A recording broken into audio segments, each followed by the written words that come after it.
ओम सजात्म स्वरूप परम गुरु शुद्ध चैतन्य स्वामी ने नमः। जिनवर प्रभु की दिव्य ध्वनि जो शुद्ध बोध स्वरूप है, स्याद वाद से जो है अलंकृत शारदे श्रुत रूप है। सिद्धांत गुण पर्याय चतु अनुयोग में विस्तार है। महिमामय जिन वाणी माँ को वंदना शतवार है, वंदना शतवार है। श्री नियमसार जी जो सम्यक चारित्र का विषय है, उसके द्वारा हम परमार्थ अर्थात निश्चय अर्थात आत्मरमणता रूप आलोचना का स्वरूप समझ रहे हैं। गाथा 109 में बता रहे हैं, जो जीव परिणाम को समभाव में स्थाप कर निज आत्मा को देखता है, वह आलोचना है। ऐसा परम जिनेंद्र का उपदेश जानना। सभी शास्त्रों का जिन वाणी का सार, जे एगम जाने से सबम जाने। जिसने एक अपनी आत्मा को, स्वयं को, अपने स्वरूप को, स्वभाव को जान लिया, उसने सब कुछ जान लिया। और सब कुछ जानना इसलिए है कि स्वयं को जानना है। तो क्यों हम व्यर्थ के जानने में अपने इस मनुष्य भव के बचे हुए कुछ पलों को, कुछ पल इसलिए जिसे हम वर्ष कहते हैं, जहाँ 33 सागरोपम का आयुष्य, उसके आगे ये 100-125 साल का आयुष्य एक पल जितना ही है। तो विचार करें, ऐसा ये पल भर का आयुष्य, उसमें से कितने साल निकल गए, इसका विचार करें।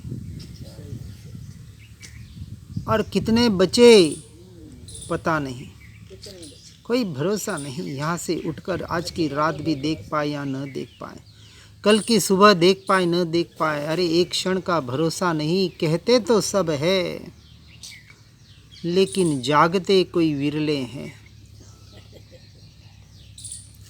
इसलिए टीका में कहा कि सहज वैराग्य रूपी अमृत सागर के फेन समूह के श्वेत शोभामंडल की वृद्धि के हेतुभूत पूर्ण चंद्र समान, क्या कहा, पूर्णिमा के चंद्र समान ये चैतन्य चंद्र भीतर में चमक रहा है, उसे देख। परंतु हम कहाँ कहाँ नहीं देख रहे हैं, बाहर और बाहर ही देख रहे हैं। आज दिन तक अपने आप को जानने का प्रयास नहीं किया, सत्य पुरुषार्थ नहीं किया। इसलिए यह जो गाथाएं, यह जो प्ररूपण किया जा रहा है, यह प्ररूपण मात्र उन जीवों के लिए है। किन जीवों के लिए? जो भव सागर से तीरना चाहते हैं, जो सच्चे मोक्ष के अभिलाषी है। और जो सच्चे मोक्ष के अभिलाषी है, वह जीव अब संसार में कैसे रहें?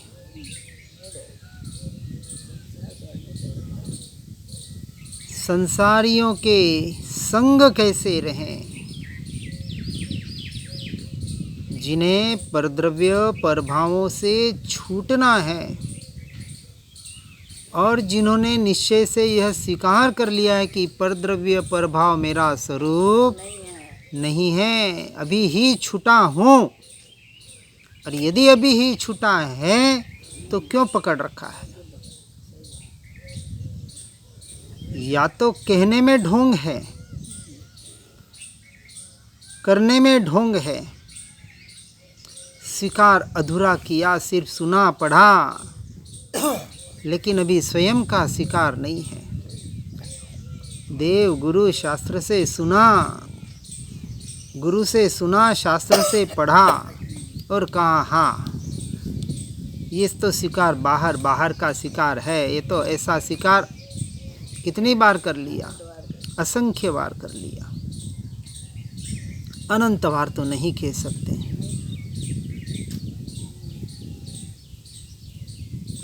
यह सत्यवाणी सुनने को मिलना और इसका स्वीकार होना सबसे पहले दुर्लभ है, महादुर्लभ है। वाणी सिर्फ सुनने और पढ़ने को मिलना यह दुर्लभ, और उसका स्वीकार होना महादुर्लभ, और स्वीकार होने के बाद जीवन में उतारना, आचरण में लाना परम दुर्लभ। ऐसा परम दुर्लभता की ओर हमें बढ़ना है। किसके आधार पर? अपने स्वयं के सत्य स्वरूप के आधार पर, न जिसमें किसी से कोई आशा, न कोई अपेक्षा, न स्वयं की कोई इच्छा। इसलिए गाथा 110 में अब कहते हैं कि कर्म रूपी वृक्ष का मूल छेदने में समर्थ, आज दिन तक पत्ते तोड़े, टहनियाँ तोड़ी, डालियाँ तोड़े और पेड़ भी तोड़ दिए, परंतु जड़ यानी मूल वैसा का वैसा रहा, जो फिर हरा भरा होते रहा। यहाँ कह रहे हैं कर्म रूपी वृक्ष के मूल छेदने में, मूल छेद जाए और फिर भले वृक्ष को वैसे ही पड़ा रहने दें तो कुछ ही दिनों में सूख जाएगा, अपने आप सूख जाएगा। हाँ, जैसे कहा साइकिल चला रहे हैं, पेडल मार रहे हैं, तब तक तो साइकिल चलेगी, लेकिन चलाते चलाते एकदम ब्रेक मार दिया, जिसे चारित्र कहा कि सीधे चारित्र में चले गए, सम्यक दर्शन का तो पता नहीं, अपने को पांचवें छठे में मान रहे और चौथे का कहीं अता पता नहीं, यानी अपनी आत्मानुभूति का, स्वसंवेदन प्रत्यक्ष स्वानुभूति का। ऐसे जीव ब्रेक मार लेते हैं और वहीं के वहीं गिर जाते हैं। परंतु जिन्होंने पेडल मारना बंद कर दिया, यानी सम्यक दर्शन को प्राप्त कर दिया, पर द्रव्य पर भावों को अपना मानना छोड़ दिया, अब उनकी साइकिल चलेगी। अभी मोह छूटा, राग द्वेष रहेगा, पर कितनी देर। अब उस साइकिल जब तक थोड़ा बहुत उसकी गति है, कुछ थोड़ी आगे जाएगी और अपने आप रुक जाएगी। उसे कहीं रुकने की, ब्रेक मारने की ज़रूरत नहीं पड़ेगी और आप उस वक्त आराम से उतर भी सकते हैं। ये तो एक उदाहरण हुआ है। मूल बात कि ये संसार रूपी चक्र में सबसे पहले पेडल मारना बंद करो। ये जो उपयोग पर में भटक रहा है, वहाँ से हटाओ और स्व की ओर लाने का प्रयास जब तक नहीं करोगे, ऐसे कर्म रूपी वृक्ष के मूल छेदन में समर्थ ऐसा जो यह समभाव रूपी स्वाधीन निज परिणाम, कौन सक्षम है उसमें? यह स्वाधीन निज परिणाम, उसे आलुंछन कहा है। आलोचना के 4 भेद देखे ना, उसमें पहली आलोचना हमने देखी, दूसरा आलुंछन, यह परभाव के स्वरूप का कथन है।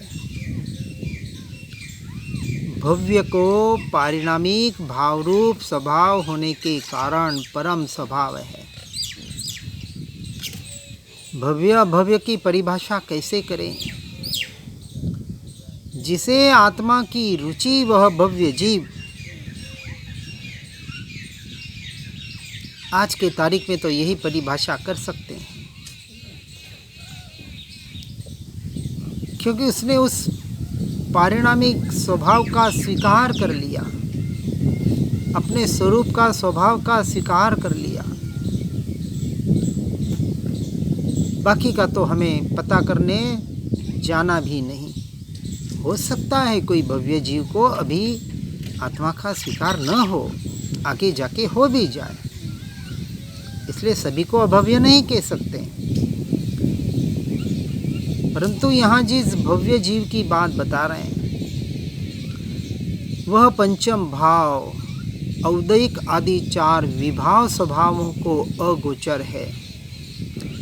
इसलिए वह पंचम भाव उदय, उदीर्णा, क्षय, क्षयोपम ऐसे विविध विकारों से भी, उनके भेदों से भी रहित है। इस कारण से इस एक को परंपरा है। किस एक को?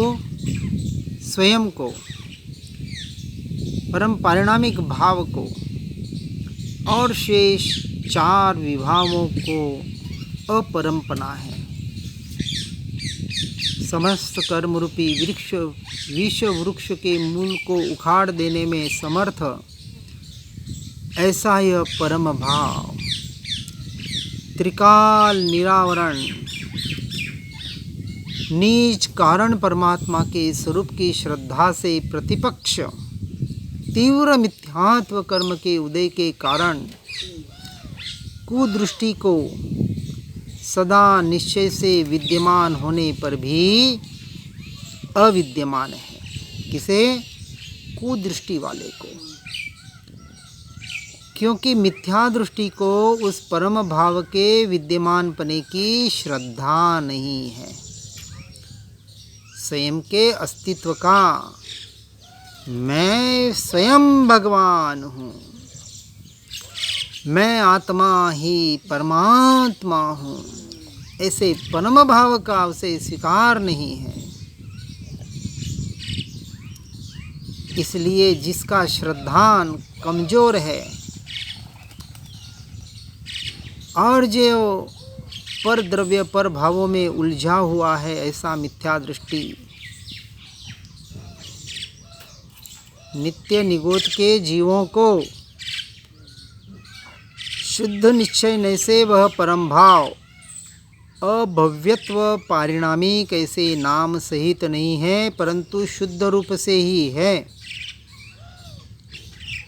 जिस प्रकार मेरु के अधोभाग में स्थित सुवर्ण राशि को भी सुवर्णपना है, उसी प्रकार अभव्यों को भी परम स्वभावपना है। वह वस्तुनिष्ठ है, व्यवहार योग्य नहीं है। क्योंकि सभी जीव सिद्ध सम, तो उसमें भव्य अभव्य दोनों आ गए। अभव्य को भी सिद्ध सम ही देखना है, क्योंकि उसके भी आत्मा का स्वरूप कोई अलग नहीं है। मूल आत्मा का स्वरूप तो सिद्ध स्वरूप ही है। यानी जिस प्रकार मेरु के नीचे स्थित सुवर्ण राशि का सुवर्णपना सुवर्ण राशि में विद्यमान है, किंतु वह काम में उपयोग में नहीं आता, उसी तरह अभव्य का वहाँ उपयोग नहीं जाता। कहाँ? अपने स्वरूप पर, अपने स्वभाव पर। दीक्षा ले लें, 9 पूर्व 11 अंगों का अभ्यास कर लें, न्यून किंचित 14 पूर्व का अभ्यास कर लें, फिर भी निगोद में जाता है। दीक्षा लेके पूरा का पूरा पालन कर ले, 100% एक भी दोष न लगाए, सारे शास्त्र पढ़ ले, तो उसने आत्मा अनात्मा की बातें पढ़ी कि नहीं पढ़ी? जीव अजीव न तत्व प्रकरण आदि मार्गण स्थानक जीव स्थानक गुण स्थानक पढ़े कि नहीं पढ़े? सब कुछ पढ़ लिया, कर्म शास्त्र पढ़ लिया। सब कुछ पढ़ने के बाद भी सिर्फ और सिर्फ दीक्षा भी लेकर शुद्ध से शुद्ध आहार विहार निहार का पालन कर लिया और उसी में धर्म माना, स्वरूप और स्वभाव की तरफ आने का पुरुषार्थ नहीं किया। यानी अपने उपयोग को उपयोग में लाने का, ज्ञान को ज्ञान में लाने का, ज्ञायक भाव में स्थिर होने का पुरुषार्थ नहीं किया। तो जैसे यह सुवर्ण राशि काम में नहीं आती, उपयोग में नहीं आती, भले पड़े हैं तो क्या काम की? तो अभव्य के भी सिद्ध स्वरूप तो मूल में पड़ा है, परंतु क्या काम का? ऐसे अभव्यों का परम स्वभावपना आत्म वस्तु में विद्यमान तो है, किंतु वह काम में नहीं आता, क्योंकि अभव्य जीव परम स्वभाव का आश्रय करने के लिए अयोग्य है, इसलिए उन्हें अभव्य कहा। आश्रय ले ही नहीं पाते, कितना भी पढ़ ले, कितना भी सुन ले। इसलिए किसी बड़े पंडित विद्वान को भव्य जीव मत समझ लेना। ओ हो, इसको तो इतना आता है, इसको इतने शास्त्रों का ज्ञान है, हा, देखो कितनी अच्छी तरह से विवेचन कर रहा है। ये तो विद्वत्ता पंडिताई बाहर और बाहर भटकाने वाली है। जब तक, कब तक? जब तक उस विद्वत्ता का, उस पंडिताई का, उस शास्त्र के अभ्यास का अपने स्वरूप रमणता के लिए, स्वयं के लिए उसका उपयोग न करे, उसका प्रयोग न करे, अपनी आत्मानुभूति न करे, तब तक कुछ काम का नहीं है। और कोई पढ़ा लिखा न हो, शास्त्रों का अभ्यास न हो, किसी को एक गाथा भी याद नहीं होती हो, शिवभूति मास्तुस मुनि की तरह, एक नौकारसी का प्रत्याख्यान भी न होता हो, श्रेणिक महाराजा की तरह, संवत्सरी के दिन भी खाने की लालसा हो कुरगुरु मुनि की तरह। ये जो उदाहरण शास्त्रों में बताएं, फिर भी केवल ज्ञान को पाया किस आश्रय से, किसके आधार से? स्वयं के आधार से। और हम इतना पढ़ रहे हैं, सुन रहे हैं, क्या करें? महावीर स्वामी कह के गए कि पंच मारे के जीव जड़ और वक्र होंगे, और अपने आप को जड़ वक्र मान लिया। अरे नहीं भैया, क्यों मान रहे जड़ वक्र अपने को? क्यों मान रहे हम पंच मारे में? हम तो नहीं मानते, हम तो कहते हम तो चौथे आरे में ही हैं। जो वाणी चौथे आरे में सुनने को मिली थी, हमने भी सुनी और आज भी सुन रहे हैं। यहाँ तो कहते हैं कि सुदृष्टियों को, अति आसन्न भव्य जीवों को यह परम भाव सदा निरंजन पने के कारण, अर्थात सदा निरंजन रूप से प्रतिभासित होने के कारण, अंजन रहित, कालीमा रहित ऐसे शुद्ध स्वरूप को ही जो निरंतर देख रहे हैं, ध्यान रहे हैं, उसी का निरंतर ध्यान कर रहे हैं, इसलिए उन्हें वह सफल हुआ है, जिससे इस परम पंचम भाव द्वारा अति आसन्न भव्य जीव को निश्चय परम आलोचना के भेद रूप से उत्पन्न होने वाला यह आलुंछन नाम सिद्ध होता है। कारण कि वह परम भाव समस्त कर्म रूपी विषम विष वृक्ष के विशाल मूल को उखाड़ देने में समर्थ है। आज दिन तक निंदा, गर्रा, आलोचना, प्रत्याख्यान, प्रतिक्रमण बाहर बाहर बाहर बाहर ही किए और उसे ही धर्म माना और कहा हमारे तो संवर निर्जरा हो रही है। कैसे भैया? तो हमारे साधु संत कह रहे हैं ना। और दूसरी तरफ कहते हैं आज कोई केवल ज्ञानी तो है नहीं। अरे जिन्होंने अपनी अनुकूलता के अनुरूप आचार विचार बना दिए, विचार करें, साधु दशा का विचार करें तो पता पड़े किसे कहा साधु, किसे कहा मुनि, किसे कहा निर्ग्रंथ। हमने देखा पहले उसके स्वरूप को प्रवचन सारजी में देखा, इसमें भी देखा किस प्रकार का परिणमन, किस प्रकार के शुद्धोपयोग में निरंतर लीन रहने का पुरुषार्थ करते हैं वह भावलिंगी मुनि। और ऐसे जो साधु अपने को साधु मान रहे हैं, मनवा रहे हैं, और जो उनको मान रहे हैं सारे मिथ्यात्वी, कि क्यों मिथ्यात्वी के पास जाएंगे तो मिथ्यात्व का ही पोषण करेंगे। और क्या मिलेगा वहाँ? कपड़े के दुकान पे जाए और कहे हमें सोना चांदी चाहिए भैया, गलत दुकान पे आ गए। और अनादिकाल से हम गलत दुकानों में ही भटक रहे हैं धर्म के नाम पर। विचार करें, बड़े से बड़ा रोग आ जाए, कोरोना भी क्यों ना आ जाए, कितने भावों का नाश करेगा? एक भाव का।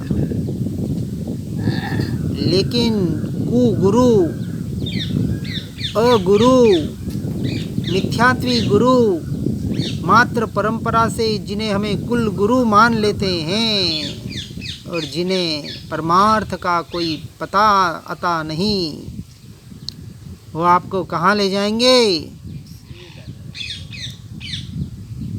सीधे ऊपर से नीचे ही पटकाने वाले हैं। विचार करना।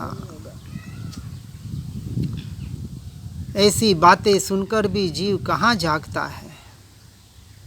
इसलिए कहा जो कर्म की दूरी के कारण प्रगट सहज अवस्था पूर्वक विद्यमान है, जो आत्मनिष्ठा परायण यानी आत्मस्थित समस्त मुनियों को मुक्ति का मूल है, जो एकाकार है अर्थात सदा एक रूप है, जो निज रस के फैलाव से भरपूर होने के कारण पवित्र है, और जो पुराण अर्थात सनातन है, वह शुद्ध शुद्ध एक पंचम भाव, ज्ञायक भाव, परम पारिणामिक भाव, स्वयं का स्वभाव सदा जैवंत है, जैवंत है।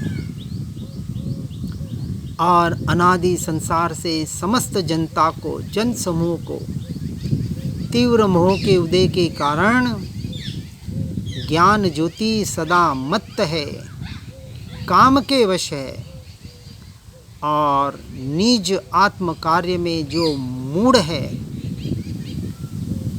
ऐसे अज्ञानी जीवों से और ऐसी अज्ञानता से हमें बचना है। परंतु ऐसे ही अज्ञानियों ने, ज्ञानी कहाँ से बना? अज्ञानी से ही तो बना। यदि ज्ञानी बनना है तो क्या करना कि मोह के अभाव से यह ज्ञान ज्योति जो शुद्ध भाव को प्राप्त करती है, यही हमें करना है। सबसे पहले मोह का अभाव यानी दर्शन मोह का, इस मिथ्यात्व का, अज्ञान दशा का अभाव किसके द्वारा? ज्ञान ज्योति रूप शुद्ध भाव के द्वारा। शुद्ध ज्ञान ज्योति, ऐसे ज्ञान स्वभाव का, ज्ञायक भाव का आश्रय करके जिन्होंने अपने स्वरूप और स्वभाव को प्राप्त किया, कि जिस शुद्ध भाव ने दिशा मंडल को धवलित यानी उज्जवल किया है तथा सहज अवस्था प्रकट की है, ऐसी ज्ञान की ज्योति, ज्ञान की ज्योति, जैसे हम किसी दीपक को गुफा में लेके जाएं तो अंधकार का नाश होता है कि नहीं होता है, परंतु क्या वो प्रकाश उस गुफा में अंधकार में हो जाता है क्या? उसे न उस गुफा से कोई लेना देना, न उस अंधकार से कोई लेना देना, उसे तो अपने प्रकाश से लेना देना। और जब वह ज्योति गुफा के बाहर भी आ जाए और बाहर के पदार्थों को भी प्रकाशित करे, तो भी उस ज्योति को उन बाहर के पदार्थों से भी कुछ लेना देना नहीं। वह तो गुफा में थी तब भी स्वयं प्रकाशित थी, स्वयं में थी, और बाहर आई तो भी स्वयं में ही है। ऐसी अवस्था को हमें प्रकट करना है। कहाँ? अपनी स्वयं की पर्याय में। अब आगे गाथा 111 में कहते हैं, जो मध्यस्थ भावना में कर्म से भिन्न आत्मा को, किसको? स्वयं को, कि जो विमल गुणों का निवास है उसे भाता है, उस जीव को अविकृतिकरण जानना। आगे आलोचना के भेद बता रहे हैं। टीका में कहा, यहाँ शुद्धोपयोगी जीव की परिणति विशेष का, यानी मुख्य परिणति का कथन है। शुद्धोपयोगी जीव के लिए पहले अपने शुद्धोपयोग को प्राप्त करना है, लेकिन पूरी दशा का कथन करने का प्रयास किया जा रहा है। पाप रूपी अटवी को जलाने के लिए अग्नि समान ऐसा जो द्रव्य कर्म, भाव कर्म और नो कर्म से भिन्न आत्मा को, किसको? स्वयं को, कि जो सहज गुणों का निधान है, उसे मध्यस्थ भावना में भाता है, उसे अविकृतिकरण नामक परम आलोचना का स्वरूप वर्तता ही है।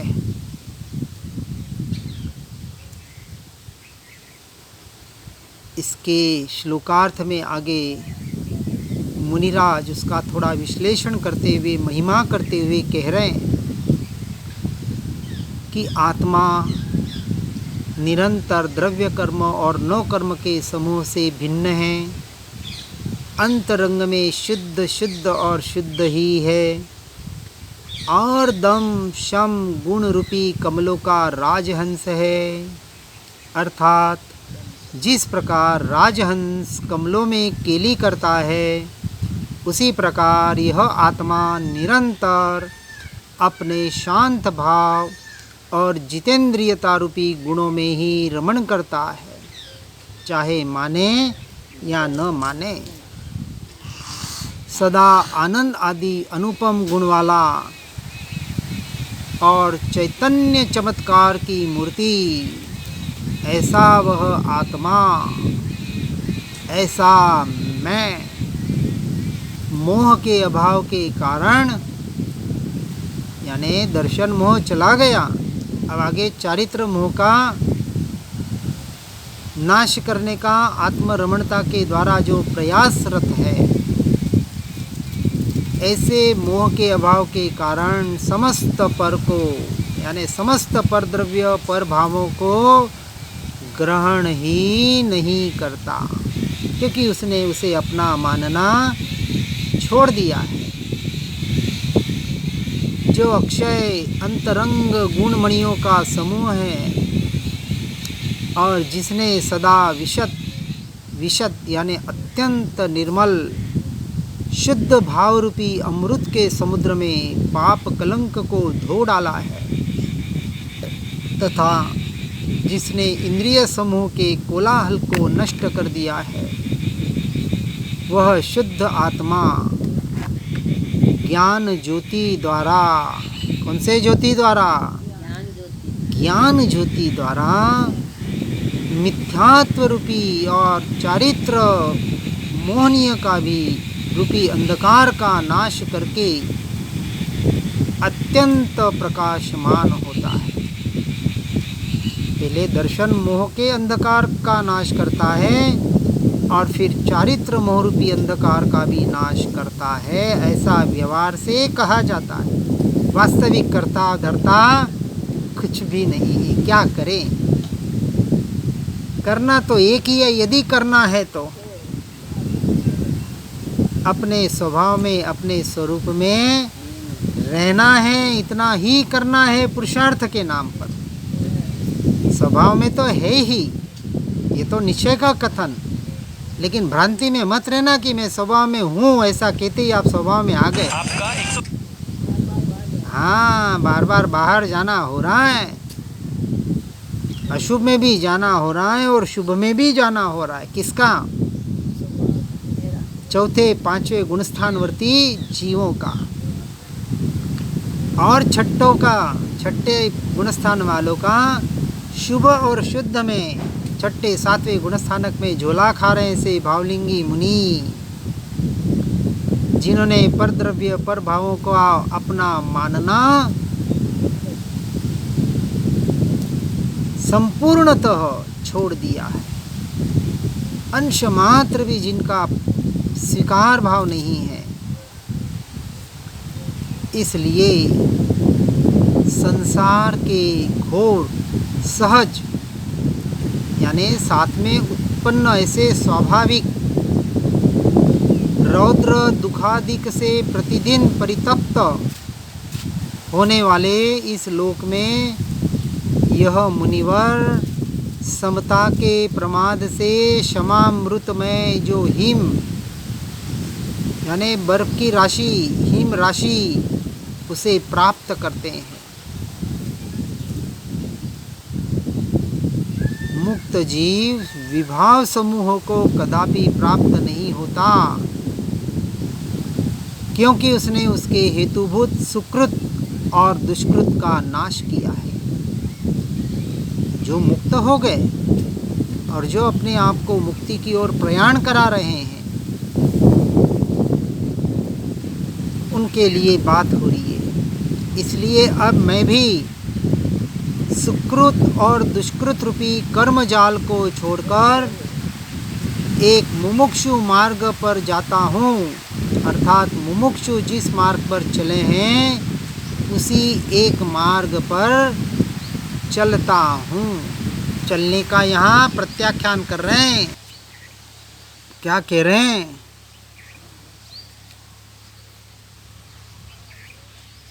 कि जो इस मार्ग पर चले हैं, अब उसी मार्ग पर मुझे भी चलना है। यह आलोचना प्रत्याख्यान का स्वरूप। फिर कहते हैं कि पुद्गल स्कंदों द्वारा जो अस्थिर है, अर्थात पुद्गल स्कंदों के आने जाने से जो एक सी नहीं रहती, ऐसी इस भव मूर्ति को यानी भव की मूर्ति रूप काया को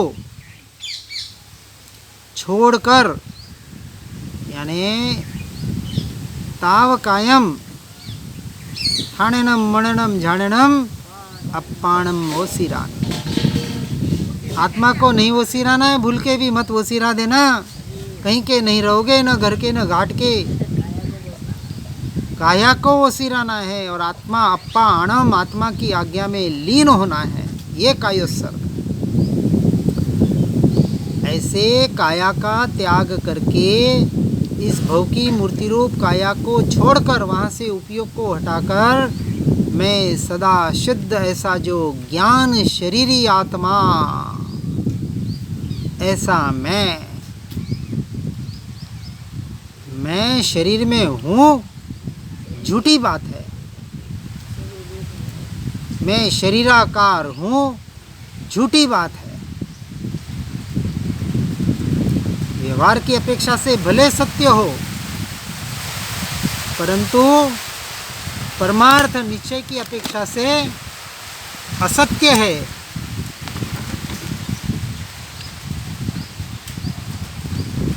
बात को समझना बराबर। जिस अपेक्षा से बात की जा रही है उस अपेक्षा को समझना, नहीं तो कहेंगे यहाँ तो व्यवहार का निषेध कर रहे हैं।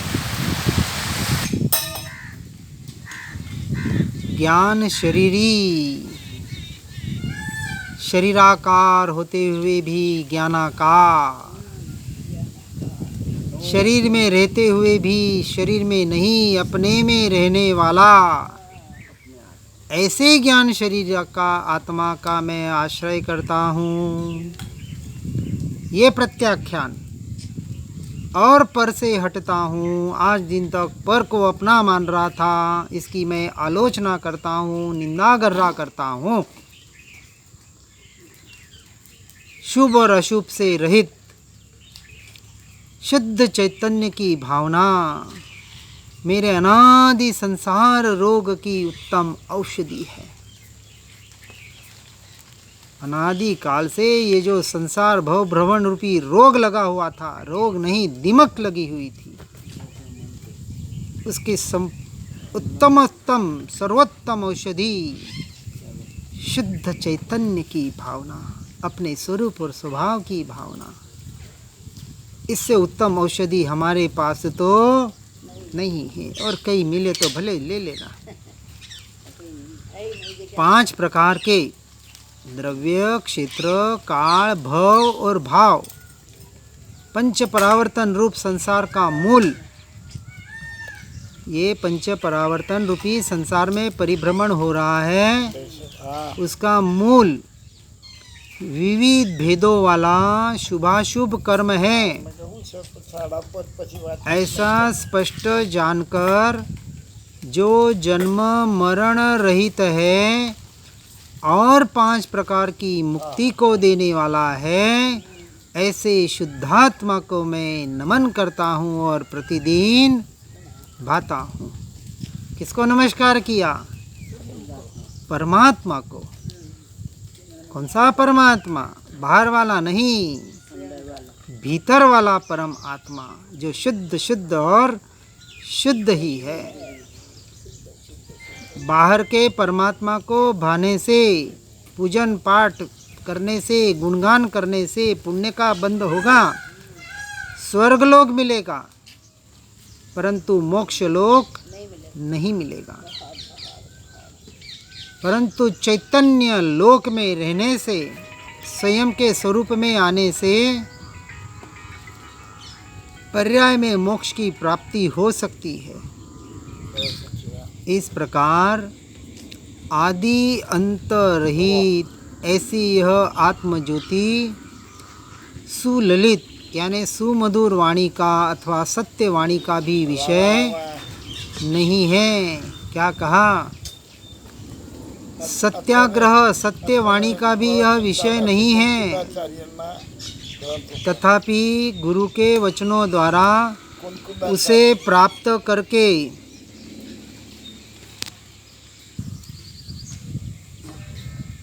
तो उस सत्य वाणी जो वाणी का भी विषय नहीं है, ये कहने में आ रहा है, हम पढ़ रहे हैं, सुन रहे हैं, लेकिन ये शब्दों का, वाणी का, सुनने का, पढ़ने का विषय नहीं है।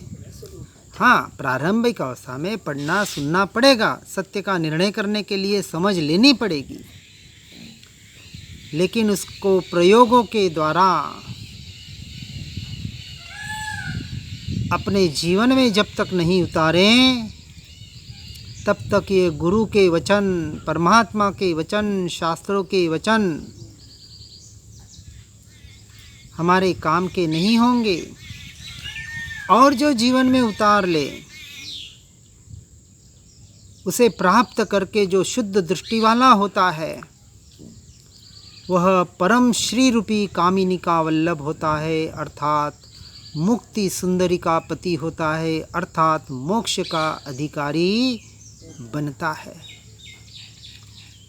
जिसने सहज तेज से राग रूपी अंधकार का नाश किया है, जो मुनिवरों के मन में वास करता है और जो शुद्ध शुद्ध और शुद्ध ही है, जो विषय सुख में रत जीवों को सर्वदा दुर्लभ है और जो परम सुख का समुद्र है, ऐसा जो शुद्ध ज्ञान है और ऐसा शुद्ध ज्ञान मुझ में है,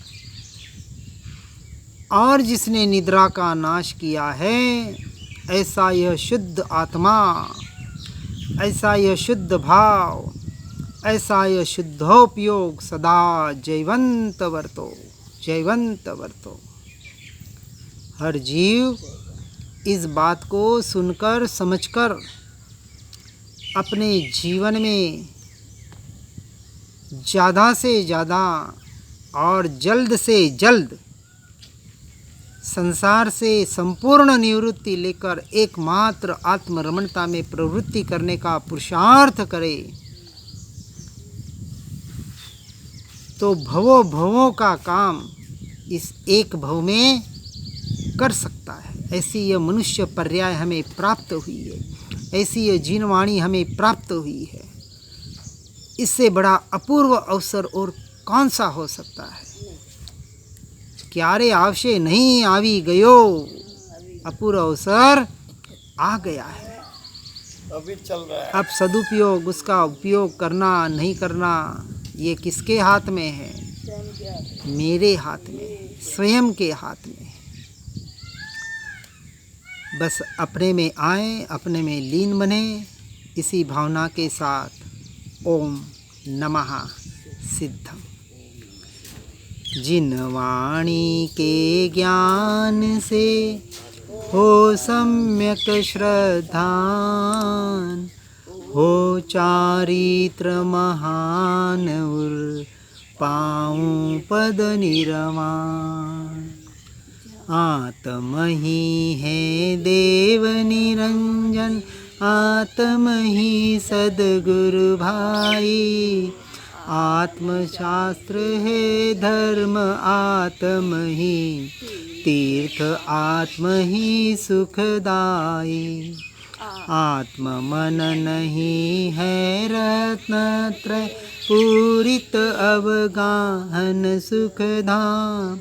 ऐसे देव शास्त्र सिद्ध गुरु को, धर्म तीर्थ को सतत प्रणाम, धर्म तीर्थ को सतत प्रणाम।